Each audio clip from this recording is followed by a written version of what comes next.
talking about the plan. Oh yeah, we have a good story once you read it. Okay. Oh, he's out of film. Perfect timing on that. You guys aren't looking for serious stuff here, I'm trying to give you, like, off the wall. Yeah, that's all we're doing. We're just trying to get everyone's impressions of it. You know, part of it is what draws people to the whole idea of it.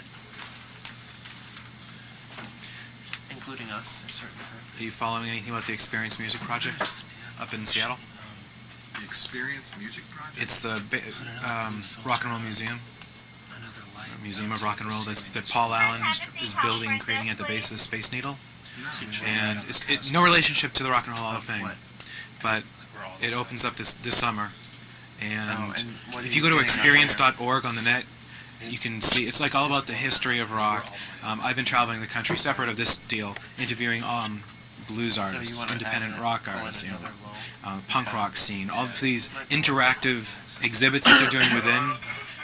Originally it was going to be like the Jimi Hendrix Museum, and then they really developed it when they realized what they can actually do. I do remember that. I didn't know it grew out of that. It really developed. I mean, it's just exploded. But if you go to the website, you can actually go to the history of the guitar and move your mouse over different guitars and hear the differences in sound and how it's evolved. I mean, very, very cutting edge stuff. This guy's like, he's co-founder of Microsoft.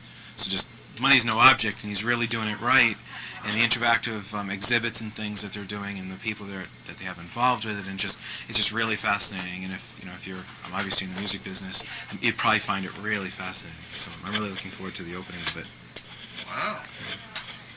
Well, that's home for me, so... Oh, at Seattle is, or? So I'm actually going to be back in July, I believe, so... Do you get back often, or just rarely, or?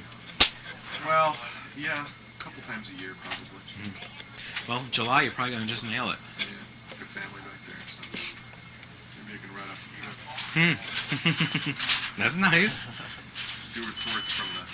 What are they calling it? The Rock and Roll Museum? It's the Experience Music Project. But you can call it a Museum of Rock and Roll, and everyone will understand that as opposed to explaining what the experience is. Yeah. But it's pretty amazing the stuff that they're doing. I mean, I was involved with the production of interviewing everyone from Henry Rollins to Keith Morris to Charles Brown to Anna Nancy Wilson of Heart to Kim Thale, Soundgarden, to Barry Curtis of the Kingsmen from Louie Louie, to Melanie Rush, to Kathy Etchingham, who is Jimmy's long-term girlfriend, not Monica, who he was with when he died, but the one he had spent the most time with. A bunch of rock journalists. It just goes on and on to blues, rock, independent.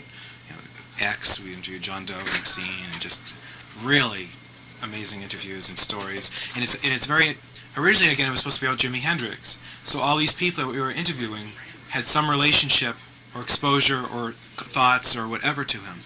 We interviewed Jeff the Skunk Baxter from Steely Dan and Doobie Brothers. Well, he sold Jimmy his first guitar in New York City back in whatever, when he was Jimmy James or something. So it's weird listening to all these stories of people who've been exposed to him. Howard Klein, who's works for Reprise out in L.A., bumped into him in Morocco, knew him when he was in London, and just all the pieces of the puzzle of his life. It's just very, very cool. And Paul actually plays guitar and is a huge Jimi Hendrix collector and fan, and that's why it sort of was going to be at the Jimi Hendrix Museum, and now it just sort of evolved when they realized. It's a very... How much longer you got?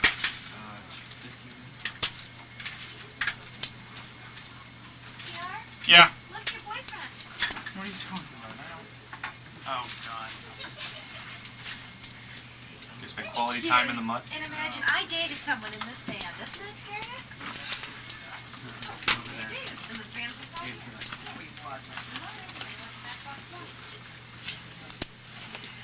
Oh, sir. That moved. No, Matchbox 20 is a much better band. But JB, just before Matchbox 20 got signed, JB decided he wanted to go to the construction. Flash. It was,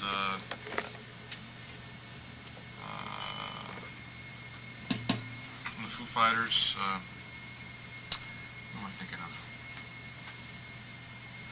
Sammy Hagar, Billy Idol. Anyway, Pretty cool. I just had people stop signing it after a while.